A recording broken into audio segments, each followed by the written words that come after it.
Au nom du Père, du Fils et du Saint-Esprit. Amen. Mes bien-aimés frères, nous célébrons Saint Padre Pio. Et pour ceux qui, en voyant le Père Glenn célébrer la messe, s'attendaient à avoir une homélie de sa part, courte, ben non, c'est pas de chance, c'est moi qui prêche. Mais bon, il a déjà parlé presque 1 heure cet après-midi pour sa conférence. Je ne peux pas non plus l'utiliser.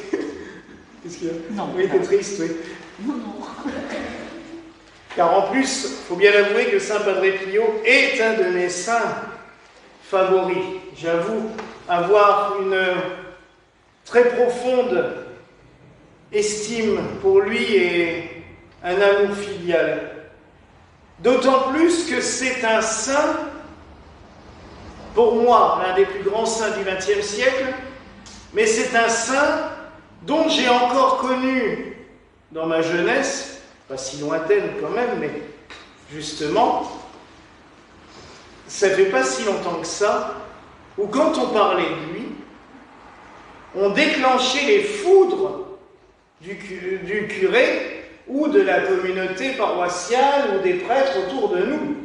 Autant qu'en Italie, je me souviens avoir vu, même étant petit, déjà des photos de lui partout, autant que je me souviens avoir ramené d'un pèlerinage en 98 des petites images du Padre Pio, dit tout content, je le donne à mon curé, qui me fait « Ah, cet escroc! Ah, ce menteur !» Et c'était un avis quasi général qu'on entendait partout. Ils ont dû en faire une tête, tout cela, quand en 2003, le pape Jean-Paul II l'a béatifié. Et quand dans la foulée, parce que ça a été très rapide, il l'a canonisé. Il y avait, je pense, surtout un grand manque de connaissances sur qui était et ce qu'était le Padre Pio. Mais il faut reconnaître que déjà, il a souffert le martyre par ses propres frères, les moines de sa propre communauté, pas forcément de son couvent directement, mais il y a eu un supérieur quand même assez mauvais. Mais les autorités de sa communauté, les pères capucins, n'ont pas été tendres avec lui. Mais il faut dire que tout est hors norme dans ce personnage. Tout. Il a à peine 17 ans et il demande à entrer au monastère. Comme souvent, il n'a pas de sous, mais un membre de la famille est prêt à donner la dot pour entrer dans la communauté. Il n'est pas rentré là-dedans qu'il commence à se battre toutes les nuits avec le diable. Mais vraiment, on le voit tuméfié le matin, on le retrouve avec les meubles cassés. Comme le Père Glenn nous disait cet après-midi que celui d'en bas essaye de nous empêcher d'avancer, alors il faut reconnaître que le Padre Pio, ça a été un festival. Il a tout fait pour l'empêcher d'avancer. Il faut dire aussi que très vite les grâces arrivent. Mais il fait du bruit. D'abord, on le laisse à Pietrelcina, au couvent des Capucins, là-bas, dans son village natal. Ah, mais bon, les habitants du village, ils le connaissent tous, alors ils viennent. Ça déplaît à la communauté. On l'envoie à Foggia. Ah, mais là-bas, le couvent est grand. Puis ça fait beaucoup de bruit dans la ville. Alors on se dit, oh, on va s'en débarrasser plus loin. Un petit couvent paumé. Un couvent où on arrive avec des chemins de terre. Les carrioles, elles ont même du mal à y arriver. Il faut souvent finir à pied. San Giovanni Rotondo, au pied de la montagne du Mont Gargan, là où il y a le grand pèlerinage de Saint-Michel. Mais dans un endroit paumé, désert. On se dit comme ça, on sera débarrassé. Mon Dieu, si vous avez voyé les cartes de touristes qui débarquent maintenant là, San Giovanni Rotondo. Et voilà-t-il pas qu'un jour, priant le Christ à la tribune, car dans l'église de San Giovanni Rotondo, c'est assez étrange, les moines capucins souvent assistent à la messe en bas, mais ils ont un petit chœur sur la tribune, là où il y a la chorale chez nous dans les anciennes églises. Ils ont un petit chœur là-haut où ils vont pour prier en silence avec un grand crucifix, et puis derrière on voit l'église. Et un jour qu'il prie là devant le Christ, il se retrouve par terre, complètement bouleversé, jeté à terre, et il se relève avec des blessures aux mains, aux pieds, au cœur, les stigmates. Le Seigneur lui a fait la même grâce qu'il avait fait à saint François d'Assise, le fondateur des franciscains et du coup des capucins par la... Il lui a donné cette grâce. Il essaye de cacher, mais tout le monde le voit, tout le monde le sait. Plus les douleurs sont terribles quand on lui demande « ça vous fait mal de temps en temps ?» Il dit « en permanence, tout le temps ». Il ne marchera plus jamais correctement de sa vie parce que, imaginez avec des trous dans les pieds, c'est compliqué pour marcher. La souffrance va être infinie, va être terrible. Mais en même temps, le Seigneur lui ouvre toutes les portes des cieux. Il va commencer à confesser.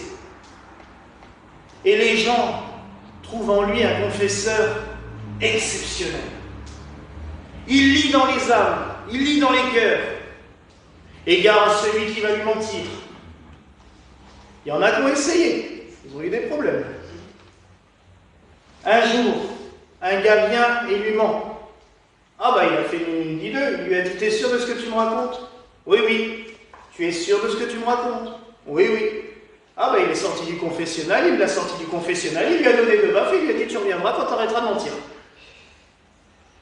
Mais le monsieur le lendemain est revenu totalement converti. Et il n'a plus jamais péché. Forcément.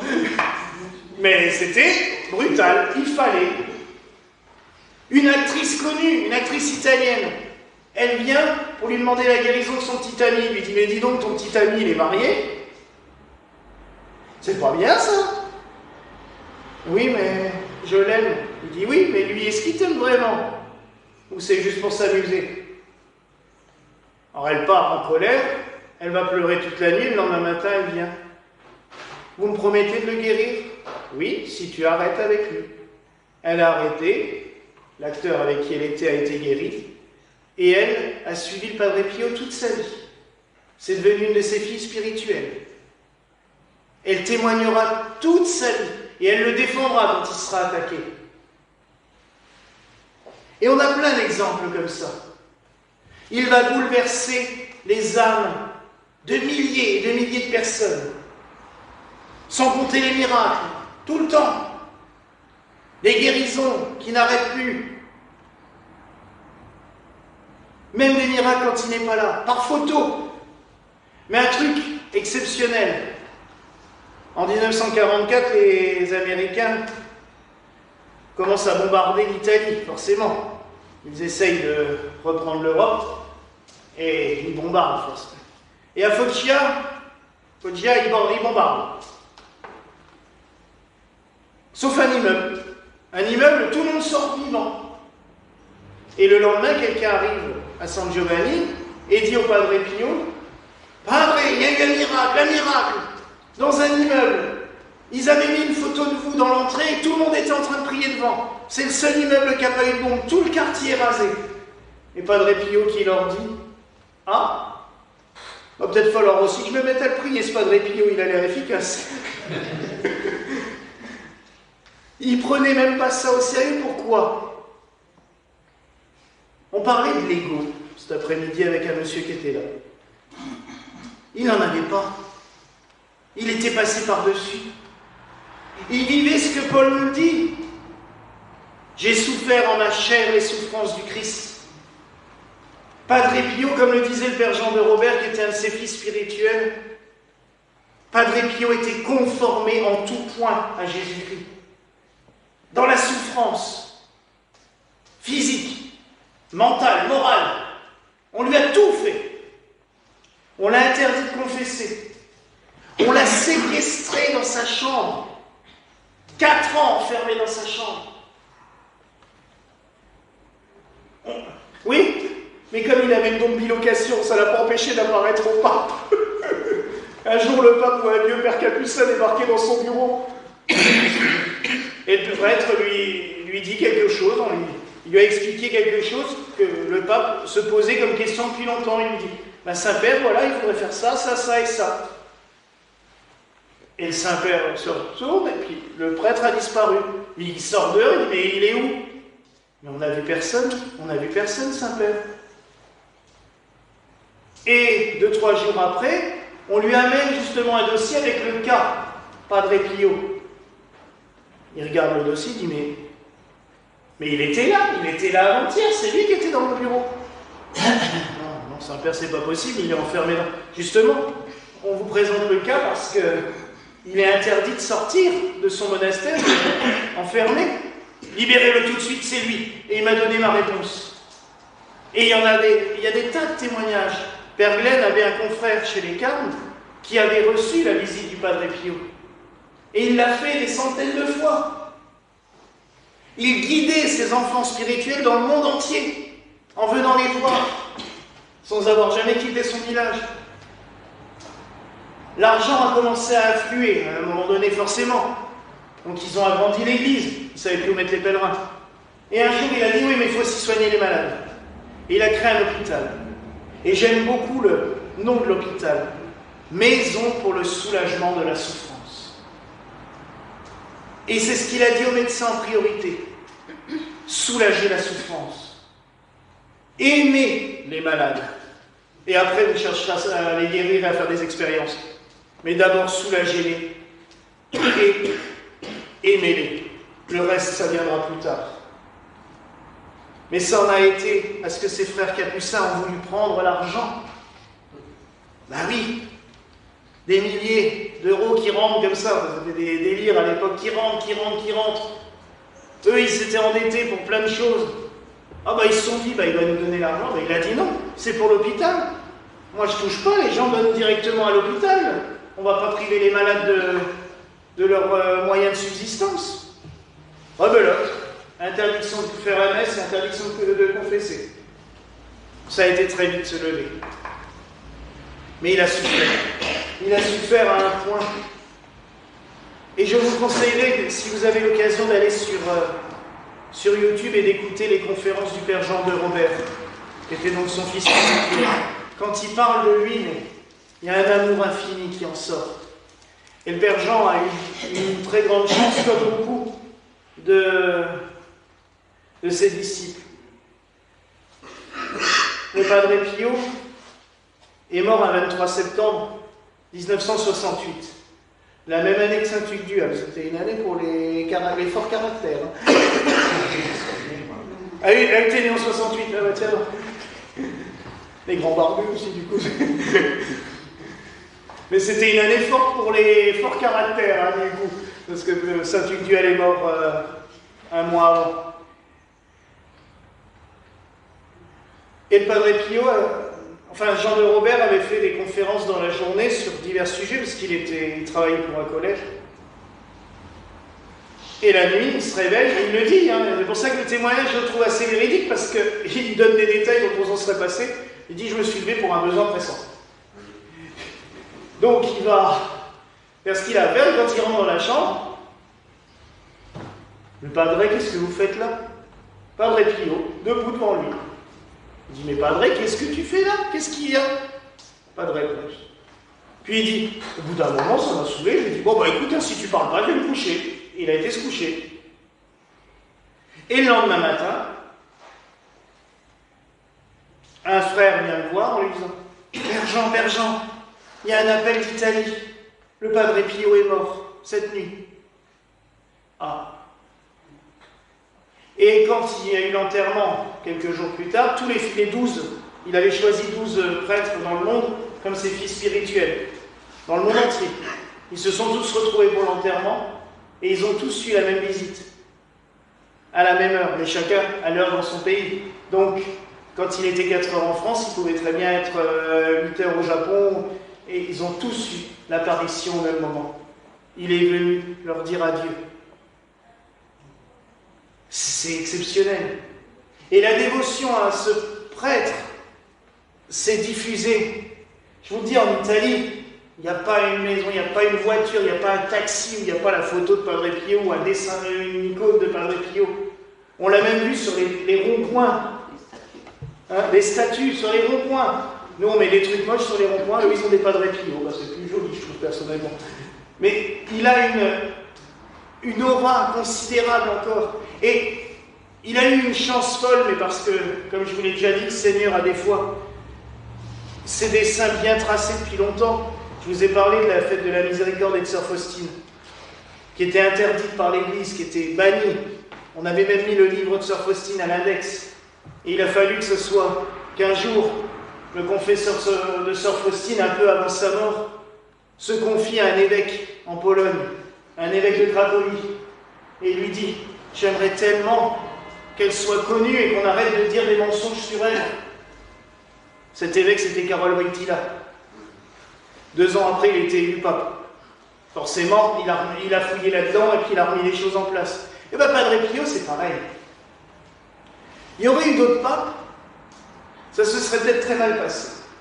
Mais Padre Pio avait une de ses meilleures amies, qu'il avait connue pendant la guerre, dans la Résistance. Ils ont fait la guerre ensemble.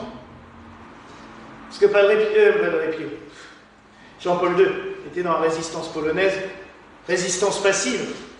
Il faisait des textes, il distribuait les tracts, mais en tant que prêtre, il devait se cacher, le futur prêtre, il devait se cacher. Donc, il a dû, à certains moments, vraiment être dans la résistance. Et cette jeune femme, il l'a rencontrée là. Et plus tard, quand il était évêque, il a appris qu'elle était atteinte d'un cancer et que les médecins lui donnaient à peine un mois. Et il est venu à son chevet, il lui dit « Tu sais quoi? Il y a un prêtre en Italie, on va lui faire une lettre, on va le prier. Il fait des miracles. Tout le monde dit qu'il fait des miracles, on va lui demander. » Un évêque, hein. Et il écrit au Padre Pio, « Mon cher père, telle personne est malade, je vous la confie. » La lettre est arrivée. La jeune femme a été guérie instantanément. Quand Jean-Paul II, Karol Wojtyła est venue, elle était guérie instantanément. Plus tard, il est allé à San Giovanni pour rencontrer le Padre Pio. Et plus tard, c'est lui qui l'a béatifié et canonisé. Mais vous voyez que le Seigneur avait déjà son plan. Il savait qu'il allait être persécuté, il savait que personne n'en voudrait.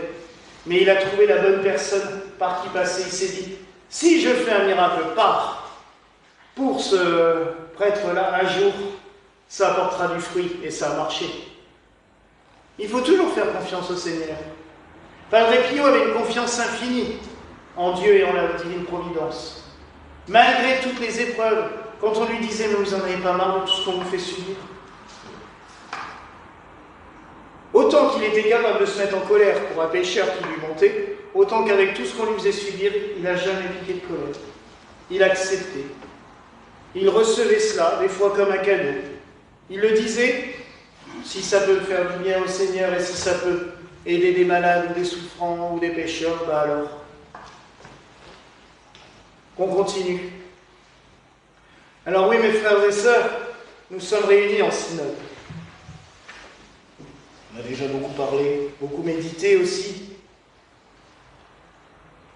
Mais si, en tant que prêtre, on doit prendre des modèles, choisissons des modèles comme Saint Padre Pio. Bon, je ne vous dis pas de demander les stigmates. On a déjà beaucoup de souffrances, des fois, on n'a pas besoin de... Et on n'est pas tous des grands mystiques ou des grands saints comme lui, hein, loin de là. Mais demandons à Padre Pio d'être un modèle et un exemple pour nous.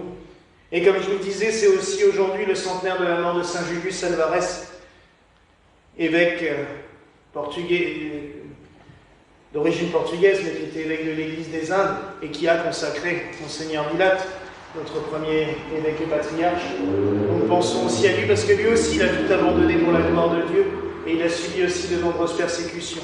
Alors oui, des fois on peut avoir des épreuves, comme Saint Brendan dans son voyage, on peut avoir des épreuves, des difficultés, mais avançons. Avançons sur notre petit bateau, sur notre coracle, puisque l'image a été donnée cet après-midi. C'est vrai, l'Église c'est un bateau qui doit avancer. Alors avançons avec des modèles, des guides. Et je pense que, guidé par quelqu'un comme Saint Padre Pio, on ne peut qu'aller au bon endroit, on ne peut qu'avancer et sur le bon chemin. Voilà la grâce que je nous souhaite ce soir au nom du Père, du Fils et du Saint-Esprit.